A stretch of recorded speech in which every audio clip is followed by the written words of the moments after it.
Hello, welcome to Board Games with Niramas. I'm Joseph. I'm here with Racco, of course. He is excited. It is this time of year that we wait for every year. We really enjoy doing these top 100 games list once per year. This time it's in a little bit of a different format from last year. We're doing 25 in each episode. So it's only going to be 4 episodes in total. This is the first one here, of course. We're going from 100 to 76. The last episode will also be together with Andreas and Mats, my friends that are on the channel from time to time. Mats been doing a lot lately with solo playthroughs and unboxings and so on. It's going to be really fun to have the guys there. I think it's the 4th year in a row that we've been doing this together. It's so much fun to record. It's fun to make the top 100 list. I can recommend you, even if you're not making videos, to make a top list of the board games you played. It doesn't have to be exactly 100. It's just really fun to sit around and like, oh, do I like this game more than that one? And sit around and ranking them. I do enjoy that a lot. So I hope we're going to have a fun, 40 minutes or whatever it can be in front of us. Before we get started, though, we are going to do the little draw here to find a winner in the 5 years on YouTube celebration giveaway. So we have a bunch of entries, as you can see here. We're going to spin the wheel soon and see who wins Marvel Champions and some not figure packs, what's it called? Character packs and curators. So someone will get that sent home to them. So that's going to be exciting as well. We'll wait a little bit so some more people have time to join in here for the actual spin. And we'll see who wins. About the list, I should mention a few things here. Now I am going to pull up I tried to prepare here. So there's 17 new games on the top 100 list, which is a lot, I guess. Last year, since I did the one last year, I haven't played that many games. Well, I played 72 new games to me, which sounds a lot, but to be honest, a bunch of them are on Board Game Arena. I do count that as well when I play a board game on Board Game Arena. So, I haven't had that many game nights where I played games in physical form. But of course, it's the same game that they put on Board Game Arena, so it's the same, not the same experience maybe, but I do see how the game works and all that, so I do count them. And let's see, we have a bunch of people joining in. I am going to go over to there we go. And say hi to a bunch of you. So Andreas is here. David, Daniel, Mats, Zane, Buster, Slowmo, Mikael, Ryan. Hey everyone. Alright, so you know what? I think it's time to get going with the giveaway. And if you're watching this afterwards, I should mention that as well, and you want to skip this whole part because you're just interested in the top 100 list, there's going to be on the timeline there, you're going to be able to just click there and go straight to a number 100 and get the list started. But for the rest of you, for the ones watching live, we are going to spin the wheel. So good luck to everyone, and let's see who is the winner.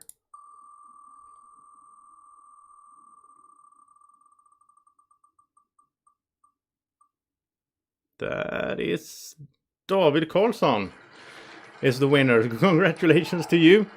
You will be receiving some fun games in the mail soon.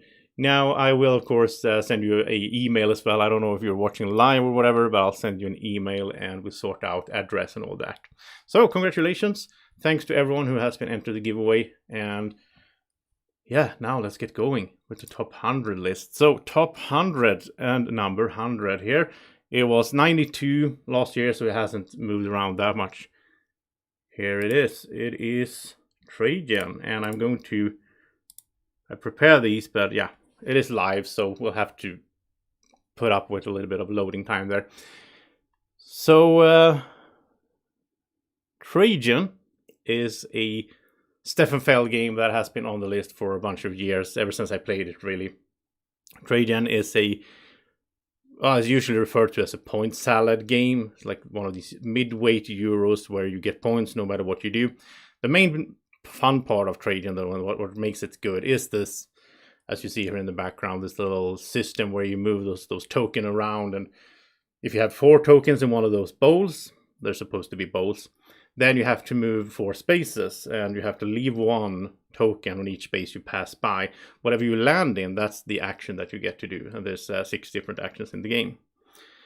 And you also need to worry about how you drop these off, because you want to have the right color combinations in those bowls for later on to get some bonuses and so on. So it's a little puzzle. There's a lot of there's a lot of like tricky thing. You can sit around if you want to. You could try to min-max this and sit around and really dive deep in your brain into how to move these, because you have to plan for like the next turn as well. So if I move these, then that may create a 2 over here, and then that means I can move 2 spaces and I can get to the action, but maybe I need to do another action. It's really fun, and I like the different parts of the game. There's a lot of interesting parts in it. I like the mechanic, as you sort of can see here behind me. I can't control this right now. As you can see there, depending on the number of players, you will use a different little track at the bottom, and then you will move a token depending on how many steps you move. So if I move 1, 2, 3 on my board, the little token will move 1, 2, 3. When it has circled a certain amount of times around that will trigger the end of the game. So the players also control sort of when the game end trigger, and they control when the end of the quarter, I think it is, or end of the year triggers. And when that happens, the people have demands. They want some gladiator games, or they want some religious rites or whatever, and then you need to satisfy that, otherwise you will lose points, which is also a fun thing in this game. I like that. And there's several of these from Stefan Feld where you have sort of a threat that you need to take care of, you need to prepare for, which is a fun game system as well. It is really brown, but it's not that brown in the middle of the board. It's mostly just on the edges. Andreas, you should try this. Now I don't have my copy anymore. I sold a lot of my games, but it is a really good one. All right, so that is number 100. Now let's move on to 99. I will try to keep up with chat as well, so tell me what you think about my picks and all that. This is a new one from this year, and I need to mute myself. There we go. So this is a Red Rising from Stonemaier Games. This, we're gonna have to put up with that little loading thing every time, I think, when you prepare like this. Anyway, Red Rising, I was conflicted about putting this on the list at first and so on, but I also, because I did this, I compared back and forth with the games, and it's 99. I don't think this will be on the list. Like, I don't think it will climb. I think this is where it should be. It's just around that 100 mark, because the things I really like about this game, and there's a few things that I think are first of all, I like to play solo a lot, right? It's solo in this game, I think it's okay. I think it's as best. I played it on 3, and I think I played it on 4, and I think that's when it's best, because on 2, I tried this on 2. I did a video with Draco and everything. I did a solo playthrough as well. I don't know which one. This is the one with Draco, obviously, since he's the green little guy over the side. On 2, the cards are not cycling as much as I would like to. I would like some extra rule in there, or some kind of automa system or whatever, because I feel like the cards that are available out there, because you will place a card and you will take a card, they get kind of stagnant. So you get like, you place a card, take a card, and you can get your own card back and play it again. And solo was okay. It was fun for a while, but I think it shines the most with more players. Then this game is also one of those, like, the first time you play it, it's a bit rough. Like, there's so many different cards and they all have different effects. It's hard to, it's gonna take a little while before you get into it, but that's the case, I guess, with a lot of card games, I would say, where you, as you get better, as you start recognizing cards, and you're like, oh, I know, it makes the flow more. Like, I felt I got stuck a little bit. Like, okay, so, because the thing is, the fun, cool, grinding mechanic in this game is that you might have a card that gives you good points at the end of the game, but it also has a good effect. So in order to get that effect, you have to play it, but then you don't have it anymore. You might be able to pick it up later, but someone else might take it from you, or it might get banished. It's interesting. I really like this card system in this game. That is true. Mikael is saying it's hard with many players. It's hard for everyone to read what all the cards are doing. Yeah, that's true. You need to play it a few times to like get into it more. Oh, Andreas thought this would be higher. Okay. No, there's so many good games. I must say, I mean, I've been doing these top 100. I think it's the 3rd year now. I did top 50 before that. And it was really tough there on some games. Like, some games that are not on the list now was games that I felt like they are really good. Like I gotten to that point where I probably could do 200 games that I really like, right? All right, then, yeah, and this is new on the list. Obviously, it came out this year, so I will mention for all games where they were the last time because I think that's fun facts. Next up here is a game that's going to be a Then we can add this. Why didn't I mute myself before I started streaming? Okay, I'm a noob. Anyway, number 98 is new as well. This is Star Wars Unlock, but this is a catch them all basically because it's this unlock. It's just that Star Wars Unlock is the one I have on camera here. I played another one as well, but I really like the system. Like, I'm not a huge fan, I guess. Well, I like escape rooms and I like puzzles in games. I like tricky brain puzzle. I'm not that good at them though. That's a whole different avenue right there. So, and this is on time. So, and I tried to, when I filmed this, I streamed this, it was on time, and I tried to do it and understand how everything worked. It was rough, but sitting around just playing this solo, which I have been doing, I do enjoy it a lot, and I think it's really thematic and cool. It uses the app for the phone. In the Star Wars here, it's like, well, just a few examples without spoiling too much. Like you might find a droid in the snow, but the droid is covered in snow, so you need to shake your phone in order to see what's the number on the droid is. I think that's really cool. How you can use.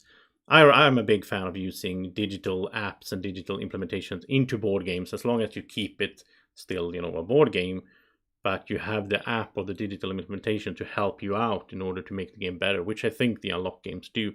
And you can also replay these ones. It's not like the Exit games. Exit is not on my top 100 because those you sort of, you destroy basically the game as you play.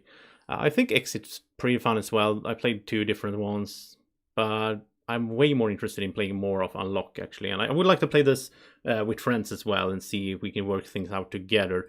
That's why I only played it solo so far. So,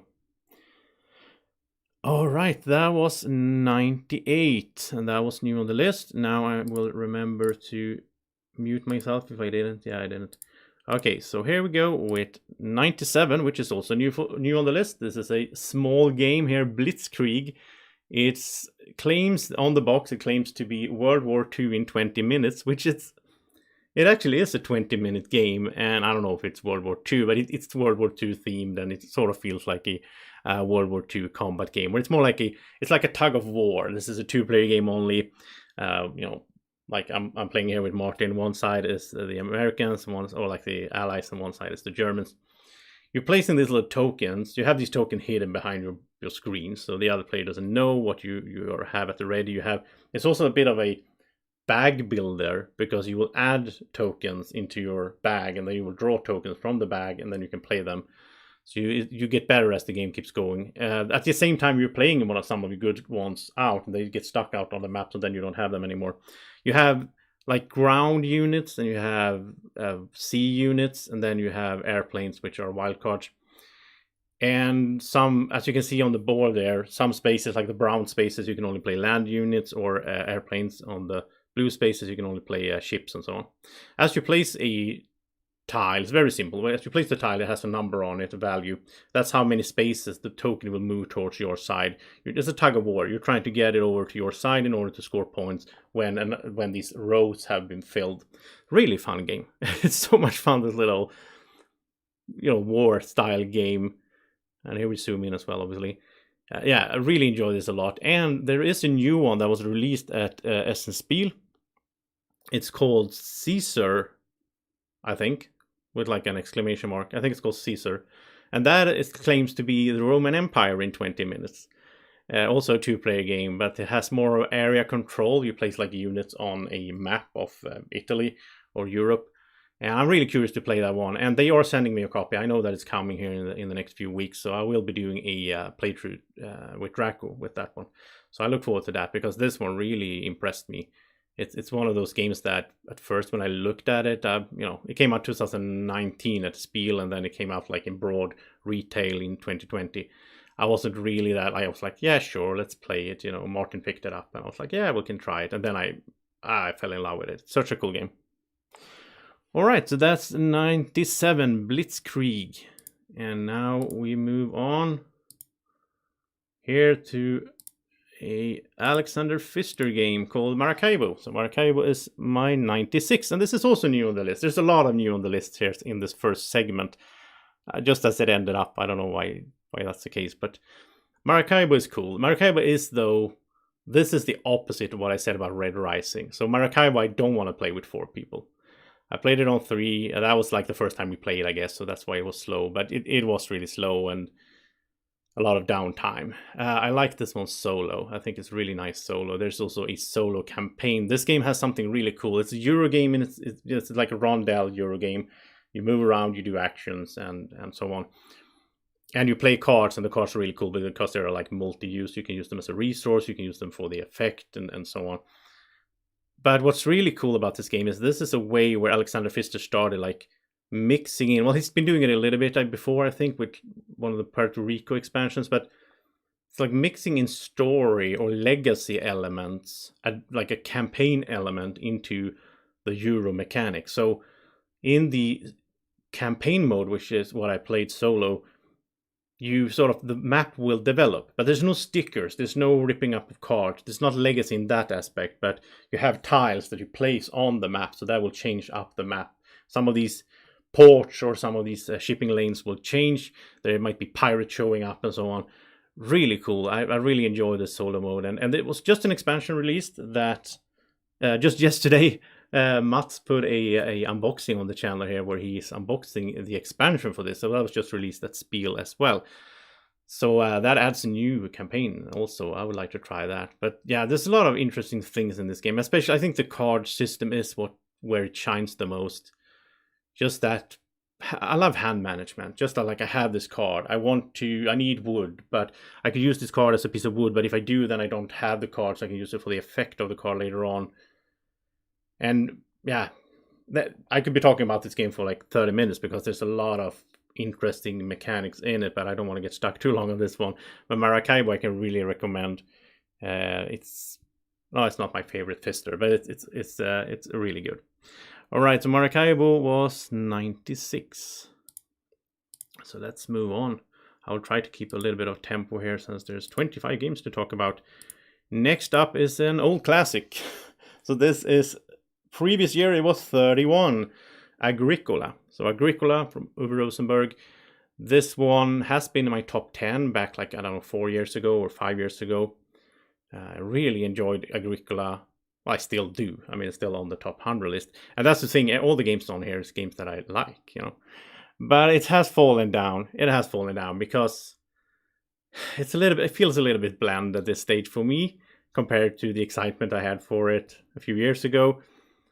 There's a few sort of strategies, or there's a few things you need to do in Agricola. It's a worker placement game. You build up your farm. I love the theme of it. You build up your little farm, and you can have animals. You can have, they're going to breed. You collect in stone and wood. You can build on your house. And especially with the expansion here, the Farmers of the Moor, I really think you should have the expansion for this one. That adds a lot. But yeah, so here you can see the little board, and you're building up your little fields, and you can plant, soil in them, and then you get more plants growing, and so on. But there's variation in the game because you also have a deck of cards. You draw a card from that, so you have like different cards every time you play, and that's the strategy for the game. You're looking at your hand. At the start of the game, you're like, oh, I could do this one together with this one. And you can also draft at the beginning, which I do recommend as well. You're trying to find synergies between those cards, which is something I enjoy a lot in a lot of card games and board games. You know, hand management, deck building, all that, where you're finding synergies between cards. That's one of my favorite parts of a game. And that's fun. But what you do on the board, where you go with worker placement, it feels a little bit constricted. You always, basically in this game, you need to expand your family, whatever it's called, family growth. You always need to get babies to get more workers, because you need more workers to get more actions before the game ends. There might be strategies where you don't do that, but yeah. And then there's this game is mostly famous for the whole feed your people thing, right? You need to feed your people, otherwise you have to go begging for food. And then if you do, then it's going to cost you points, or it's going to be minus points at the end of the game. That's like the first step. When you start playing this game, I always recommend new players to just try to feed everyone. That's your goal. When you get past that, then you start trying to get more points and so on. Andreas is saying here that it's on BGA. I haven't tried it on BGA. That's interesting. I did play the digital version a bunch though when it came out, like 2 years ago or something, or 1 year. I don't know. I played that one a bunch against the AI and so on. I played it against friends as well. Me and Martin played a lot of two-player games over on Steam for a while there, and yeah, that's good.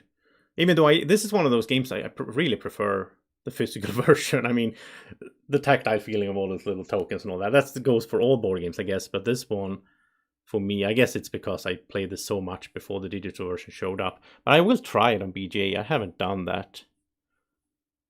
That's true. The base game's not that interesting. You want the Farmers of the Moor because then you have to heat your house as well, and you also add these like action cards. Instead of doing a worker placement action, you can instead pick up one of those cards and do the action on the card, which adds an interesting dynamic of it's not just back and forth on the board. It's also like I really want to take that card, but I also really want to go to that spot. Which am I doing first? So they add some really interesting decisions to the game. So yeah, Agricola is a good game. It's still on the top 100. We'll see next year if it's still going to be here. It did do a huge drop here from 31 to 95, but I must question myself and say, why was it 31 last year? That sounds a bit high, to be honest. If I'm going to criticize myself, I don't know why I had it that high. I think it was mostly nostalgic reasons. And you're going to see, if you've been following these top 100 lists over the years, you're going to see that a bunch of games have fallen a lot or got rid of the list because I think my taste also had changed a little bit. Worker placement with gathering resources, turning the resources into points. I'm not that excited about that anymore. So anyway, this is Agricola. It is a solid game. It's a good game. If you haven't played it, you should really try it out. So that is number 95. 94 is another worker placement game that also has fallen. I haven't made a video for this, but I did make a video of the digital version. So here it is, Raiders of the North Sea, which is, it has a, it's Vikings. I do like that. I like the Viking theme here. The digital implementation is really good. It's really good. I mean, it's very solid with like music and it just looks great and it feels great and everything. So the interesting twist here to worker placement is that you only have one worker ever. So when you place the worker, you pick up another worker, and the worker you place, you get to do the action where you put it, but you also get to do the action of the worker that you pick up, whatever you pick it up from. And that's a very cool twist to worker placement. I really like it in this game. And it really adds a lot to you, because there's like 3 different types of workers as well. So to get the better workers, you need to go out pillaging. But maybe you go out pillaging, you get one of those good workers, you use the worker, and then you pick something else up. Then it's my turn. I can pick up your worker that was really good, because we don't own the workers, we just use them temporarily.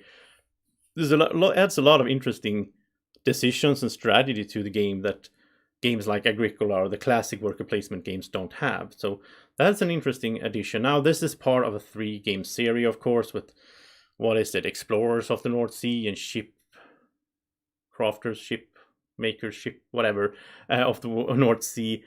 But this is my favorite. I played the other ones and wasn't really that impressed.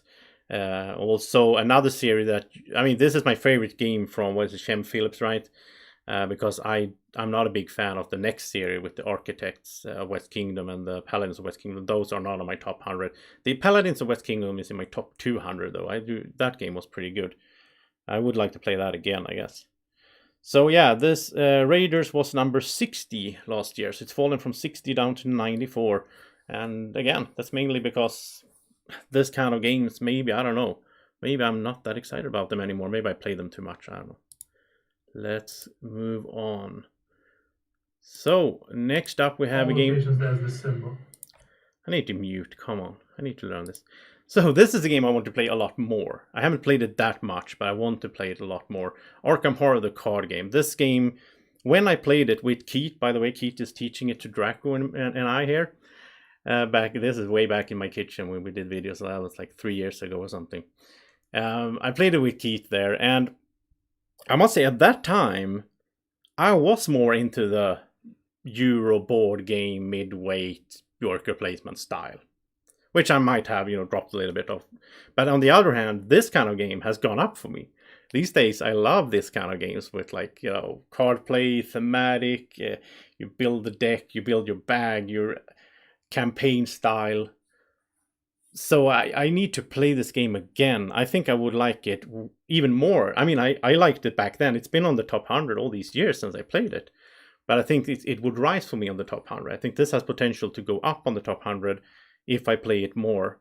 And I really want to. I am considering at some point just picking up at least the starter box. I don't know, these like LCGs from FFG, I don't know if you even can get this one right now. They tend to be in like a cycle, releasing expansions and so on. I mean, now they're doing Marvel Champions and so on. I don't know if you can pick this up. I think so. And I think there's a bunch of expansions for this as well. And, I love the look of this game. I love that it's like the campaign style, because you're like basically building a deck, and then that deck evolves as the game goes on, because you get new cards that you keep and so on. And you're also improving the bag. So instead of having die rolls, which you do have like in Mansions of Madness, in here you have a bag with tokens. So you draw a token from the bag to see the result of the enemy attack or whatever. And that bag, you can improve that bag. So you can remove negative tokens, you can add better tokens, kind of like another game called Gloomhaven. So really, really cool stuff in this one. Arkham Horror, the card game, I really need to play this again. And Arkham Horror, I have no interest in playing really the board game, because that's, wow, blow deadly, takes forever. But the card game seems really cool to me to play more. So yeah, I'm gonna aim to do that. I will also aim to get this on the channel in the future as well more. I mean, this is just a sort of how to play here while he's teaching us. This was part of a series called Draco Learns a Game that I had years ago. I never really continued the series. I'm not really sure why. The idea was that my friends came over to my house. They sat down and taught a game to Draco that me and Draco didn't know. And it was a fun concept, but then it's kind of hard to keep that up, because people have to have time and all that to do that. So Arkham Horror, the card game, was 64, so it's gone down to 93, which makes it sound like I don't like it as much, but it's mostly I haven't played it at all in this year. I haven't played it in like 3 years, but when I look at this, when I started thinking about it, I feel like, wow, I should probably play this again, because this is one that I might appreciate more these days than I did back then. And yeah, the preparations were faulty. Anyway, here we have the next one. So number 92 was 34. It has dropped again. Worker placement game that has dropped a lot. The Voyages of Marco Polo. I know this is something that Andreas likes a lot, if he's still here. So the Voyages of Marco Polo. I haven't made a video for this. I don't know why, really. I mean, back in the days, I really enjoyed it. It's been high, it's been 34 on my list. Maybe it was even higher. Maybe it was 20 or something 2 years ago. I'm not sure. Again, it's in the top 100. It's not a bad game. I remember that when I talk about games dropping. So this is a worker placement game with dice. So it's a dice placement game. It has some really interesting things as well. Depending on what number of die you place, it's going to, well, some places you need a higher value to place, but if you're placing on somewhere where someone already been, then if you place a high number, you also have to pay coins. So it's Andreas is offended. So it's interesting. Oh, Mats is here as well. Hey, Mats. Yeah, it's an interesting system with the die placement. And what we always talk about, I think I said this many times before when I talked about this game in top lists or whatever. I will say it again real quick here. It's really cool that you have asymmetrical powers, as every player has their own character that they're playing in the game. And depending on which character you have such a wide variety of different powers. So you could be the guy that can move more, or pay less money, and all that different effects, and all the effects feels really strong as well. So that's a very cool part of this game. I do like that a lot. I will also mention that I did play the follow-up, the Marco Polo 2, which is weird because that one is called Marco Polo 2. This is called the Voyages of Marco Polo. Anyway, I played that with Mats and Andreas. I played it online, and I thought that one was actually more in my taste. But I only played it once online, so I didn't really want to put it on the list. But I'm putting it together here. I'm going to clump the two games together. So let's say that they both made it to number 92 here on my list. So that's the Voyages of Marco Polo. And now let's move on to another game that has dropped a lot. It's also it's not a worker placement game, but it's sort of in the same style of games. So Saloon Tycoon. And this was, yeah, I don't know what happened with last year's list. So this was 19 on last year's list, and I don't really understand why. I mean, it's a good game. It's 91. It's a good game. But I don't understand why I had it as number 19. That's really high. I think, though, that I played it just before I made that list. I think that's the reason why, maybe. It is a cool game. It has some really cool elements in here. So you're building a saloon. It's like a Western-themed game. This is with the expansion as well. So, I like the. I don't know if I like. Yeah, I like parts of the expansion at least. So with the expansion, you can also have some animals and so on. And the really cool thing that makes this game stick out, and I think what's gotten me to keep enjoying this game, is that you're building your saloon in 3D. I hope I should have. Let's see. I can fast forward in video. Can we find a spot? Come on. Can I find a good spot where I can show you? Okay, so I'm gonna pause it here. So up there, you will see that I put a tile on top of another tile. So that's the idea. You're building tiles on top of each other as a building, as a saloon. So you can have a second floor. And some tiles, some rooms only want to be on the second floor. You can only place them on the second or third floor. And then you get to place a little roof on top of it as well. Here we go. Here I'm doing it. And as you complete the tile by adding this little supply of these little brown cubes, then you're sort of getting a bonus as well when you complete the tile. So yeah, and I have fun trivia here, a little bit of a fun trivia here, looking at the brown cubes. Some of those cubes in this video are actually poop. It's not actual poop, but it's poop from the game Solkin, because I was filming this prototype with the expansion and I ran out of brown cubes. I needed another type of brown cube, so I pulled up my copy. No, not Solkin, I'm stupid. It's Dungeon Pets. I pulled up my copy of Dungeon Pets, and in Dungeon Pets you have little brown wooden cubes to represent poop. So some of the building materials in this video is actually poop. That's a fun little trivia for you from my memory of YouTubing for 5 years. Yeah, cool game, Saloon Tycoon. I still want to play it. I still like it, but it does, it's gone down. I'm not as excited about it anymore as I used to be.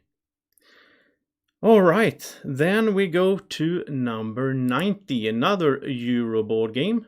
And this time I am going to remember. Come on. Oh, my preparations. Yeah, for the next video, for the next live stream, I will be better prepared. I set this up last night and I thought that it would keep. There we go. So, next one here, I haven't made a video for, but it's New Frontiers, another Euro game. It's based basically on Race for the Galaxy, but this is the board game version of that. I prefer the board game version. Race for the Galaxy is not on my top 100. This game I really like well, the base mechanic is fun. It's the same as it is in that one. What's going on here? And what you're doing is you're picking a phase. All of these games are the same. This Roll for the Galaxy and Jump Drive, they're all doing the same thing. So it's like you're picking a phase that you want to activate. And then everyone gets to do that phase all the phases that all the players together have activated. So you're trying to figure out what other people will pick as well. So like if I need to develop, I might not pick develop because I think you need to develop as well. So I might pick production or whatever. And then you are building up sort of you're exploring different planets thematically and you're developing on them. You're getting more sort of special abilities or items or functions. And then you're trying to score points and so on, find combos between. There's you could be militaristic and conquer planets instead of, what's called exploring them and settle. Yeah, settle. It's called settle. Instead of settling the planet, you can conquer it sort of with military. And you're trying to find combos between your different planets that you're going for and your different technologies that you develop and so on. So there's a lot of fun stuff going on in this game. It looks amazing. I think this looks so good. I love these.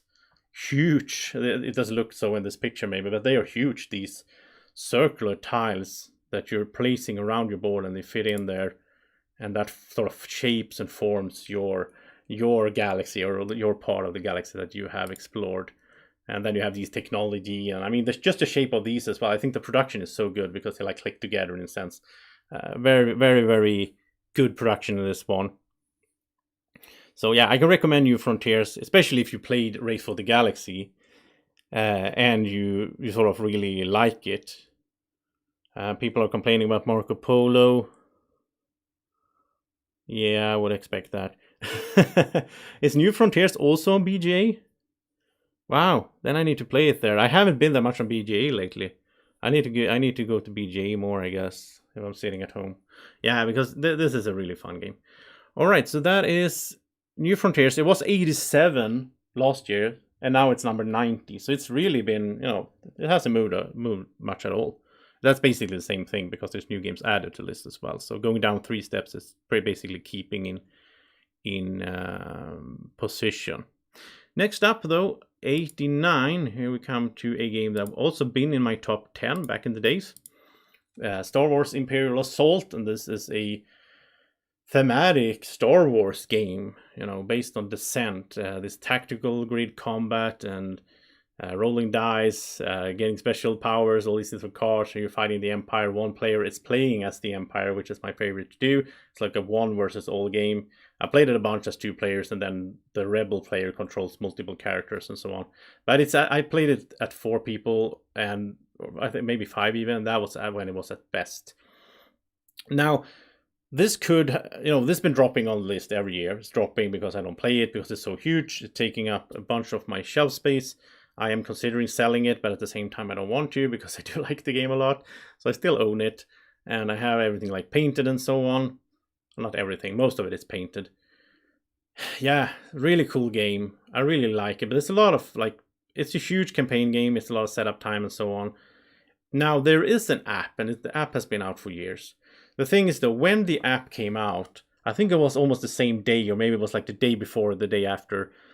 In the same week, at least, when this app came out, so you play solo against the app. Now, one thing I also, then you can only play the Rebel. I always like playing the Empire more, so. But anyway, the same week it came out, I think I got Gloomhaven from Kickstarter. so that was, and this is years ago. So that was unfortunate. That meant that if otherwise I would probably have played this a bunch on the app. Or like not on the app, but with the assistant app. And then it would probably have stayed higher on my list. I don't know. I never got around to it though.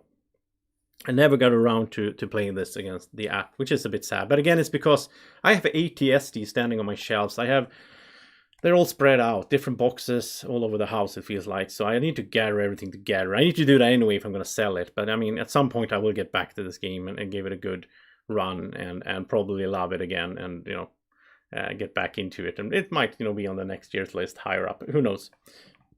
Really good game. Star Wars Imperial Assault, and that was 39 last year. Yeah, so things are dropping down here, which means there's other things up there on the list, obviously. So yeah, we'll see what that is. Next up we have a new game, and I must say, it's hard to rank games compared to each other. Let me just say that. So ranking this game and saying that this game is one step higher than Star Wars Imperial Assault or Agricola or whatever, it's weird, I know. But that's how these lists go. So this is Saboteur. Saboteur is a small social deduction card game. And again, it's hard to rank these against each other, but I'm just looking at how much fun have I had with the game and how much do I want to play the game right now. This is a game I had so much fun with last year. We've been playing a bunch. Of course, with my werewolf group, which some people you can see here on the side there. This is from a stream we did together. And yeah, it's social deduction. You're a little dwarf. You're building a tunnel. You're trying to get to the goal. But some of you are saboteurs and are trying to saboteur the whole thing. And it's so much fun. And there's so much lying and deceit. And especially, I would say, this is Board Game Arena, by the way. Especially, you can play the Saboteur 2, which I kind of clumped together. You can also play with expansion, but Saboteur 2, it's hard to say. Saboteur 2 it adds so much fun. It's like it adds more factions in a sense, like in a social deduction game where you have one good side and some traitors. But in Saboteur 2, you have like 2 good sides that sort of have the same goal, but not really. And then you have a bunch of different on their own team people. So you have the what is it, like the gem guy, whatever he's called, the gem crystals. He doesn't care if you find the gold or not. He just wants you to place as many gems as possible on the map. So that if you're playing that character, you want to just prolong the game to get more cards out there, more tunnel cards, because you keep playing these tunnel cards. And when you think someone is bad, you can break their stuff. You can play a card to break their lamp or break their little trolley or pickaxe. And if your stuff is broken, then you can't place tunnel cards. Then you need to fix them, and you might not have the right card to fix them. So you have to ask everyone else, like, oh, but I promise I'm good. Can you please fix my stuff? It's so much fun. These lovely people I played with as well. We had so much fun together playing werewolf, obviously, but this is one we played a bunch as well from time to time. So I can really recommend it on Board Game Arena. Saboteur, really good. And this was new on the list. This is game that I don't think I would have had on my list before this whole, sitting at home pandemic playing online thing happened. But that's how the list changed, right? The list adapts to what happens in the real life. So that was 88. Now let's go to 87. It was 83 last year, which means it basically haven't moved. And I haven't played it during this year, but I do want to play it again. This is a huge game called Rising Sun. Rising Sun from Simon. This is... I will say that Blood Rage has dropped off the list. Blood Rage was on the list last year, but it has dropped off. When I thought about it, I rather play Rising Sun, and I saw they are sort of similar in a sense, so I don't think I will get both play that much. So Rising Sun I would like to play again. It's these dudes on a map, they're fighting it out, really cool miniatures, really cool monsters and all that.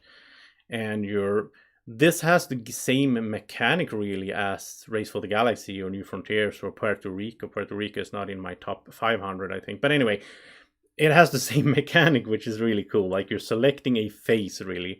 The cool thing in this one, there's a twist to that here. So in this one, you can enter alliances. So you should play this with many people, by the way. So if you're like 5 players, you and I might be in an alliance. So when I pick my tile, it's almost like a little team play. Like Concordia Venus, for example. But it's not the team might break. You might backstab someone, which is something I usually don't like in games, but I like it in this one because it's an actual action. You select, I want to betray you. So it's in the open. Anyway, so when I select an action, I will get to do the thing on the action with a bonus. Everyone around the table will get to do that action, but you will also get that bonus because we're in an alliance together. So it's good to have an alliance. And then, well, why would you break it? Well, sometimes you might be doing too good, so I need to stop you, and because I only win on my own. There's no winning together with anyone else. So at some point you might betray each other and so on. But there's also like a penalty to that. So if you do it, then you will get punished. Really, really cool game. It's huge. This one here I borrowed from a friend. I never owned this game, but this was with the play mat as well. You have the neoprene play mat, and yeah, really cool stuff. I don't know when I get to play this again. At some point, I hope I will though, because Rising Sun is a cool one. So that was 87. Now let's go to a new Euro worker placement game. There's a new Euro worker placement game that I gotten into the list actually, and it's another one from Uwe Rosenberg. This is Hallertau. So Hallertau made it into the list. I really enjoy this one. This is like a streamlined Agricola in some sense. I mean, it's not exactly the same thing, but it's very streamlined. Like you're not building individual buildings. You're not like feeding your people like per worker and all that. Instead, everything is like sort of, well, basically streamlined into, well, you're developing your village or whatever. You're developing the village. So you're gathering resources here. You are placing cubes, workers, and then you're getting stuff, and then you're using that to improve, and then you get points, sort of. But it's really fun the way you do it, and I like how there's a lot of card play in this one. So you pick up cards as you go. You start with some cards, but then you will get more cards as you go. These cards are like mini missions, like contracts, I guess you could call them in other games. So you're trying to fulfill that contract or that mission in order to get some benefit that gets you. You might be like, and some of them you don't even have to pay for. It might be like, oh, if you have 7 sheep, then you can just show this. Oh, I completed this. I have 7 sheep. And I might get some food or whatever out of that. Then I can slaughter the sheep later on if I want to, or use them for something. So yeah, really cool. Some of the cards are like end game just for points, but there's a lot of during the gameplay. You keep like playing cards. You almost try to chain them together, the effects. So by just playing and playing, you get more and more benefits from these cards. You try to pick up new cards. The worker placement part is really good as well. It's, as you can see here, there's like 3 different spots on each action, on each tile or part of the board. And the first time someone goes there, it costs you 1 worker. Next time it costs you 2, and the third time it costs you 3. So it gets more expensive. And at the end of the round, the workers don't come home. Sort of, everyone gets new workers. The old workers some of them will clear out, and then those spaces are free to be used again. So that's also different in this one. It's not that classic of I have my workers and I place them out. It's more like I'm activating actions in a sense. Again, streamlined. Right, so Mikael is saying something was his favorite. What could that be? Is it Hallertau? Oh yeah, this is a 2020 release. Yeah, maybe it's a bit low, but this has a chance to climb. I only played it solo. I should mention that as well. I haven't played it with friends yet, so playing it multiplayer might make it go up on the list if I get the chance to do it before next year. We'll see. So that was a new one. That was Hallertau at 86. 85 is another new one. And again, comparing games is weird. This is a small game. If I can get it to load. It's basically a party game, I would say. Come on, Board Game Geek. There we go. All right, so a fake artist goes to New York. This is an older game, but I learned about. I played it just a few years ago, and then I played it a bunch online as well with friends. Again, the Werewolf Group and all that. So fake artist goes to New York is a party game. It's like a drawing game. It's the only drawing game on my list. So in this one, everyone, come on, what's going on with my internet here? Everyone knows what we're trying to draw, except for the fake artist, the saboteur, the traitor, the werewolf, whatever it would be. So yeah, so everyone's like drawing something, and you're trying to figure out who the traitor is, and the traitor, or the fake artist, obviously, is trying to draw something that is so generic that they can get by, but not too generic, because then they might be spotted.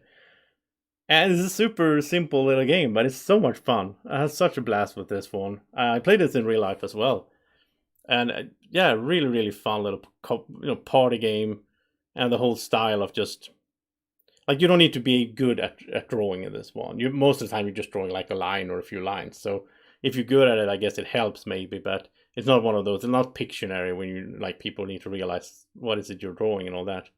So yeah, I really enjoy this one, and it's again weird to say that this would be better than Hallertau or Rising Sun or whatever, but it is what it is. Now, yeah, so this is new. Next up, we have one that has dropped from 51 to 84. It's a good game though. It's just I haven't played it, and it's a campaign style game. I don't think I will get back to it because I have played the campaign already. I played it both solo and on 2 players. And it is Near and Far. So this is Ryan Lockett's Near and Far. A really cool adventure story game. You're like basically Euro style, building up your little party, or like your character, and then you're like your sort of party of adventure, not adventures, like helpers. You have like helpers. You can have the dog, or you can have people helping you. And then you go out into the world, which is this really cool booklet that it's the maps, and then you go around exploring, picking up stuff, building stuff, and you also end up getting into these like sort of story parts where you open up the book and then you read a little bit of a story snippet to your, and then you need to make a choice a lot of times. It's like choose your own adventure style in that sense. So I remember when me and Draco did this playthrough. I think Draco, you met a cow. I think Draco met a cow or something, or a pig, something like that, and he could choose. Did he want to eat the pig or the cow, or did he want to give it food and take care of it or whatever? And Draco was hungry; he needed some food, so he ate the cow, and he got some food out of that or whatever. I like that stuff. It's like this. Yeah, you make your decisions, but then you have to stand by them, because when you make your decisions, you also get like a keyword. And that means that later on, that's some zooming in here. This is an old video. I'm sorry. Later on, you might find, that's a huge hand. You might meet someone down the road, or something might happen, and depending on if you have that keyword, which means you made a choice earlier, that will affect whatever happens next. So you can befriend someone, and they will come to help you later on, or you piss someone off, and they will be angry at you later off. So really cool. Near and Far. Now I have hey Nick. Yeah, Draco ate the pig or cow, I don't know. At least it wasn't a goat. On my in the room here, I have Sleeping Gods. I got Sleeping Gods with the expansion as well recently, so that's something I will unbox and play as well, and I'll play it on the channel and everything. Sleeping Gods is the follow-up to this, really. It's like some similarities. It's sort of the same world, I think, same universe in this game, like in Above and Below before that, which I haven't played, by the way, and in Sleeping Gods, where you have these really cool like fantasy characters, but they're not classic generic fantasy. It's like Ryan Lockett made his own little world with its own like races of different beings. So yeah, I look forward to that. I really enjoyed Nero 4 when I played the campaign. Can really recommend it. Right, so Nero 4 at 84. At 83, we have the last new one on the list for today. This is a small game again, and Board Game Geek needs to load. So this is a game that I played hundreds and hundreds of times last year on my phone. I did play it in real life as well, though, so it kind of qualifies here. So this is Cartographers.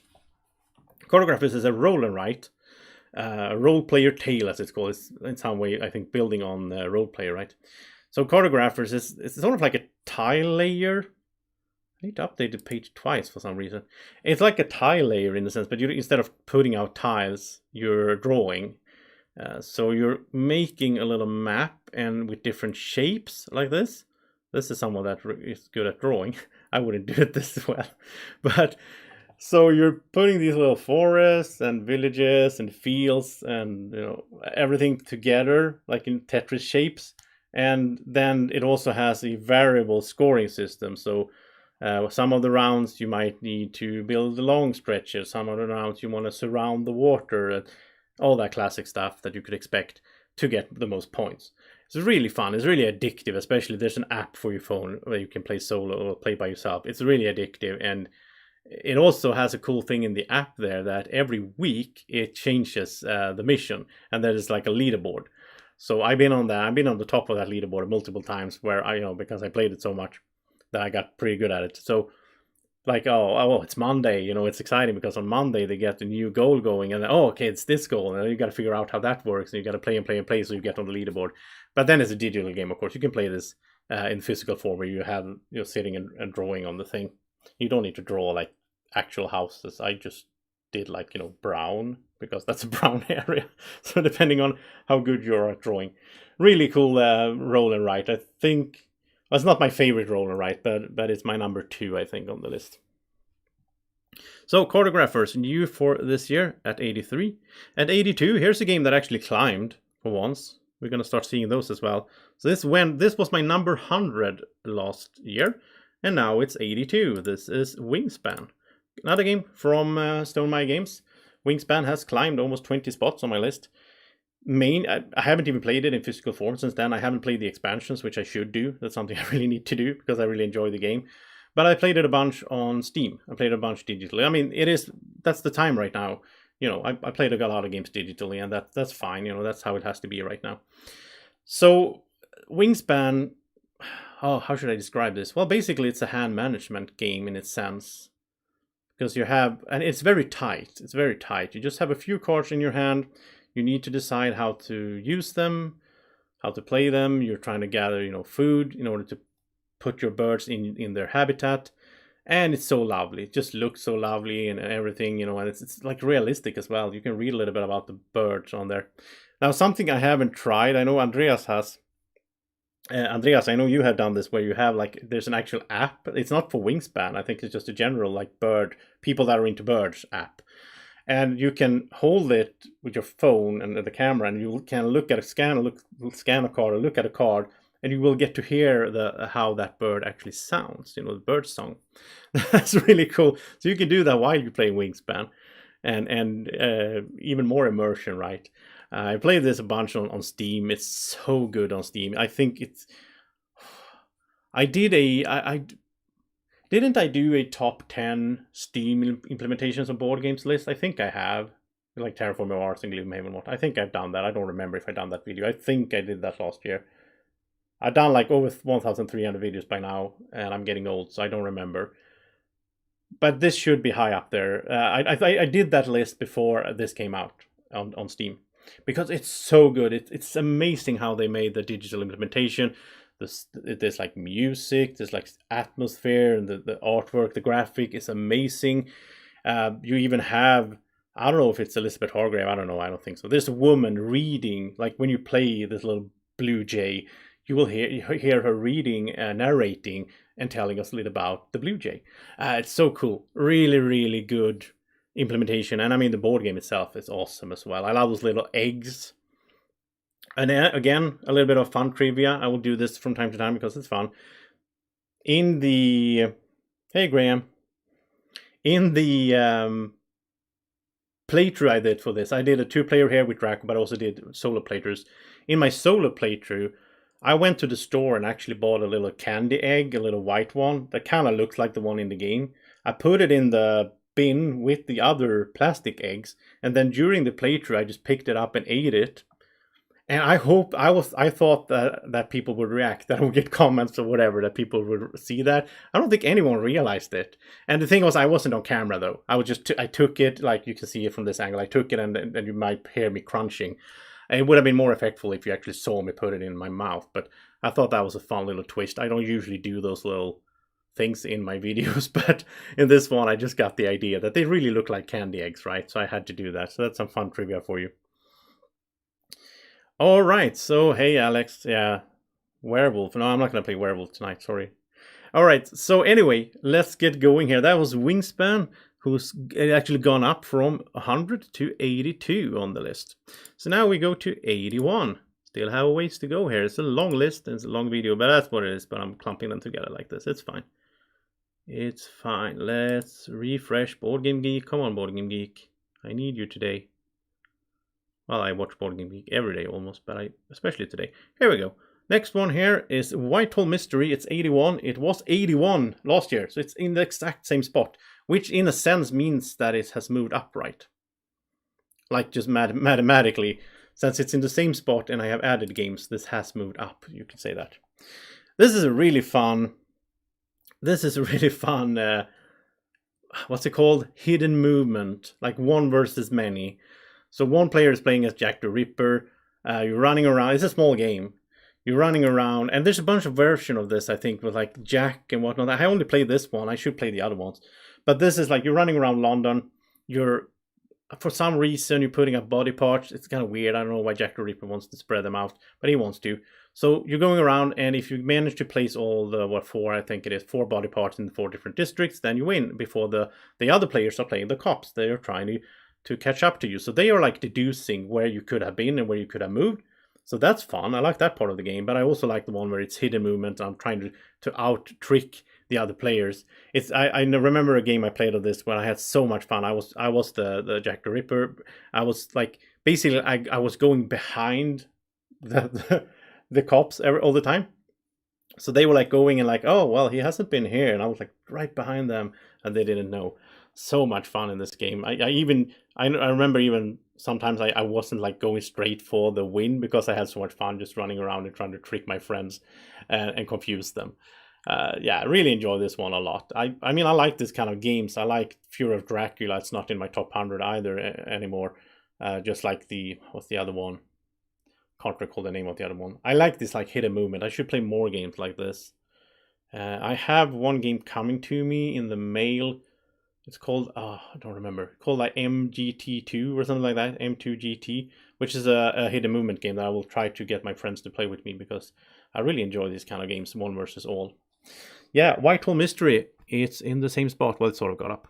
So here's one that has dropped down, and it's crazy that I haven't made a video for this game because I played it so much. I don't know why I never made a video for this one. It's really ugly though. It's one of those really ugly games that I still like. Come on, Board Game Geek. This is kind of killing the tempo here. There we go. Kingdom Builder. Kingdom Builder is an old game. It's super ugly. It's really looks really generic, Euro, whatever. It doesn't look good at all, but I love it. And this has fallen though. I must say this has fallen from 33 to 80, so that's a huge drop. But the thing is, a year ago I played this every day, so that's why it was number 33. I played it all the time on BGA, and I had such a blast with it. It has fallen because I got a little bit bored of it. But then I must say I think I played it 400 times in a year on BGA. So, you know, give me some slack there. Because there's just so much you can do. I wish they would add expansions on BGA because then I would get back to it again. I played it the other day though. Now I play it like once a month or whatever. I don't try to compete on the ladders anymore like I used to do. But it's really cool. It's just basically like placing out houses on your turn. You draw a card, you have no choice, you just have to place them on that kind of terrain. But there's a lot of strategy and tactical decisions involved in that. because depending on how you place them, then that determines how you can place on the next turn. And every time you play, you also get different goals, which again, I got tired of those goals. I need more. I need the expansions on BGA. Oh, okay, wait. I'm just going to pause a little bit. Bjorn is saying here that Letters from Whitechapel is better. I need to play that one because I really like Whitehall Mystery. Yeah. I really need to. Nick is saying that he's seen me eat so many game components, he doesn't pay attention anymore. That's true. I guess. I see what you're coming from, Nick. Yeah, so Kingdom Builder, awesome game. You got to play it. I mean, it looks so... If you're getting into the hobby now, or if you missed this one, you might look at it just like I did and see like, what is this? It looks bland and boring. It's very abstract as well. I'm usually not a big fan of abstract games, but for some reason this just clicks with me. I just enjoy this so much. So I can really recommend Kingdom Builder. Next up, we have a game that I haven't played in a good while, but I do enjoy it a lot. This is Gizmos. Gizmos is a... What should I say? This is pure engine building, which is another game mechanic that I do enjoy a lot. I like it in other games, like a part of the game. In this one, it's basically everything you do. So you're picking up cute components. You're picking up these plastic marbles from the thing there, and you can't really see what's coming except for those you see in the tray. And then you're using those to buy different parts for your gizmo, for your machine or your sister or robot or whatever. And as you keep building this up more and more, they will start triggering each other. So it could be that you build something that says that every time you use red balls or marbles to do something, then you also get a blue. And then you have something that says every time you get a blue, you also get to do this and that, and you get points. And it's so crazy. By the time the game ends, it's not a long game. It's like 40 minutes or something. By the time the game ends, you have so cool combos going. Everything is like comboing with each other, and it's like triggering each other. It's so cool. Really enjoy Gizmos. This was, let's see, where was this? This was 91, so this has gone up without me playing it, which is, I think, an effect of me thinking about games and looking at games and looking at my old videos and be like, yeah, I really want to play this one. I really want to play this soon. So this is something I need to get on the table soon. Gizmos, really, really cool game. Oh, I need to take a breather as well. Next up is another little cute little, game, Push Your Luck in this case. This is the Quacks of Quedlinburg coming in at 78. This was 65 last year, so it has dropped a little bit, but I haven't played it and so on. This is my solo playthrough as well. It's like a fan-made solo. It doesn't have solo mode in the actual box. There's also expansions for Quacks that I haven't played. There's, I think, 2 out that I haven't tried. There's too many games. Yeah, I don't get to play everything I would like to, but the base thing here is really fun. It's a bag builder. You're putting these tokens in your bag, you're building it up, then you're drawing tokens, and then you can push your luck. Like, how far do you want to keep going on this little circle, right? The longer you go, the more rewards you get, but you might also bust, and if you bust, you don't get like the points and so on. Really fun game, and really good solo as well. The solo mode worked great. I mean, it was basically... I mean, what you do in the game, you're not really... there's not that much interaction with the other players anyway, right? So it works perfectly as solo. And the way I like to play this, though, multiplayer, is I like it so that everyone picks something, you put it out, and then you reveal, because that way you can sort of push, like, tease the other one, or like taunt your opponents to like, oh, do you want to keep going? Do you want to keep going? Do you want to stop? And then you might, stop yourself. You're trying to trick them into keep going so they bust. Really cute, cool game here. Oh, this is actually not a solo video, by the way. I have a solo video. This is the 2-player with Draco, obviously. But I really like the components in this one as well. Really cool components. Just that little touch. When you do a cardboard piece and you make it look like a book that is open like that, that's just so good. I love the art and the layout of the game. And also the cauldron itself, Yeah, and the flask is like a flask-shaped cardboard piece. Yeah, so cool. Quacks of Quedlinburg. I do need to get back and play this soon. I need to play the expansions as well. Next up is another game that's gone up, mostly because, not that I played it, but I'm thinking about it and I want to play it. And this is the Oracle of Delphi. So this is from Stefan Feld as well. This is Stefan Feld's weird game. Stefan Feld usually makes games sort of like Trajan, like, point salad style games. This is instead a racing game where you're trying to satisfy... whatever it's called, Zeus, and you have a bunch of different missions you're trying to do, and whoever is completed all their tasks first is the winner. So you're sailing around in this Greek island world, and this is like random how it gets put together, and you're trying to pick up stuff, deliver stuff. This might be my favorite pick up and deliver game in a sense. And there's also a bunch of you need to fight this monster, so then you need to have a certain tile in order to fight it. Hey, the good guy is here, Robert Caesar.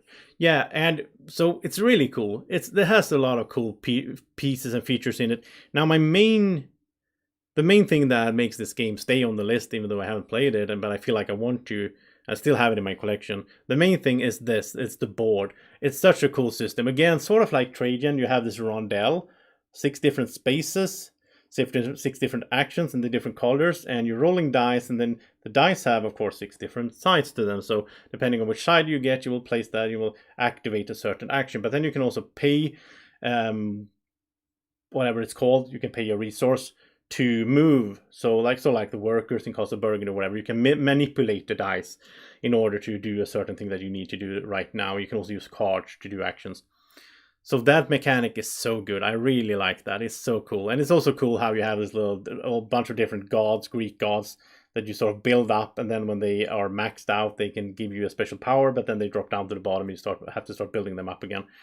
Yeah, really cool game. I think this has been overlooked a bit. I don't think everyone out there has played this one.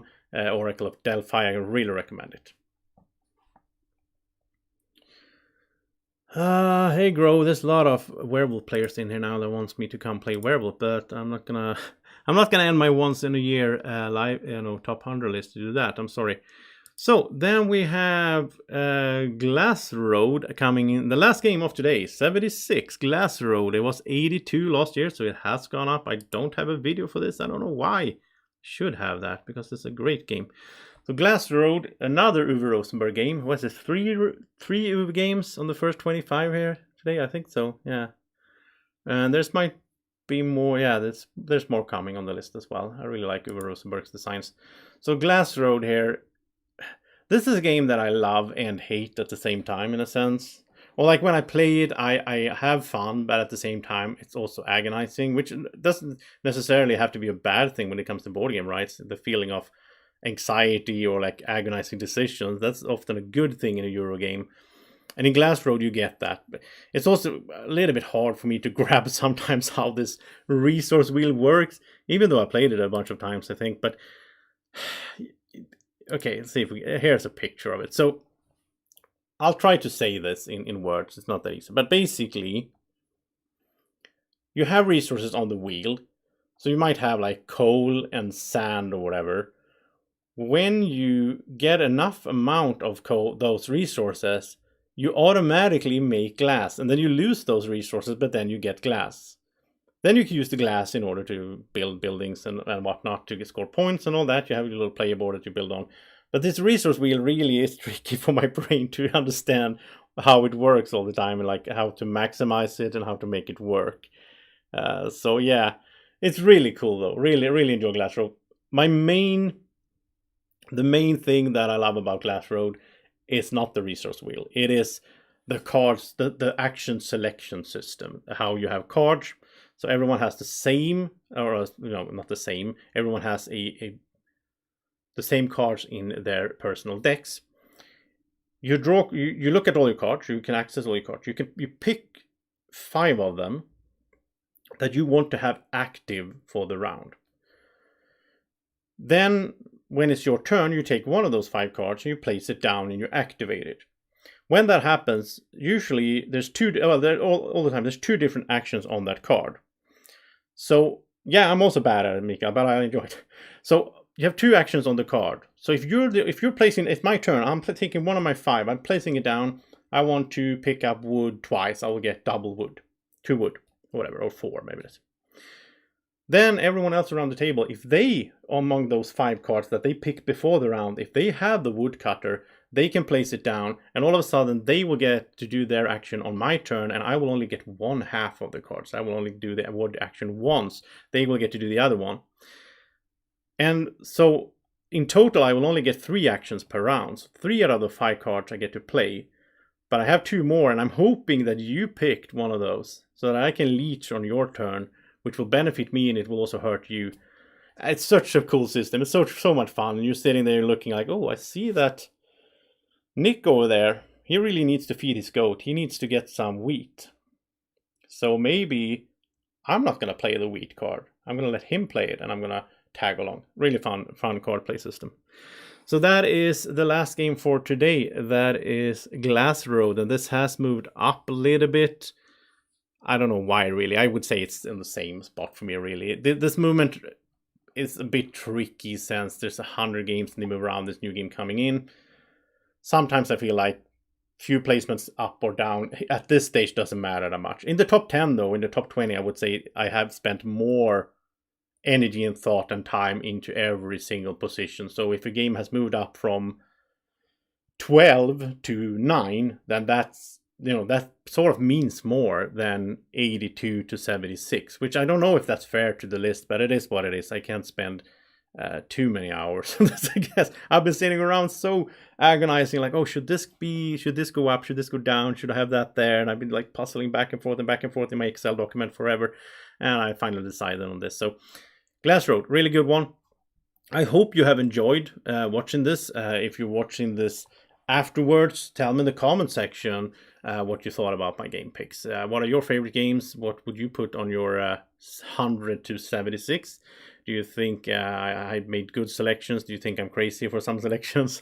So it's fine. I just want to hear your thoughts, because it's always fun to have a chat with other board gamers about their favorite games. There's so many good games. As I said, there's a lot of games that could have been on the list that are like in the between top 200 and 100 that I still would like to play any day, really. All right, yeah, thank you so much to everyone who's been watching. I've been talking straight a lot for over an hour straight, so I need to take a little breather here, and I'll be back in a week. So next Sunday, same time, same place. You can see the, what is that, 76 to 51 is the next segment. And if you haven't already, subscribe to the channel so you will get notifications from YouTube when I post new videos so you don't miss anything. And also, if you enjoy what we're creating here on the channel, I would appreciate if you press the little thumbs up button down there, thumbs up the video. That always helps with the YouTube algorithm and all that stupid stuff. So thank you everyone who's been watching live and so on. And have a great evening or morning or whatever you're watching. Take care. Bye bye.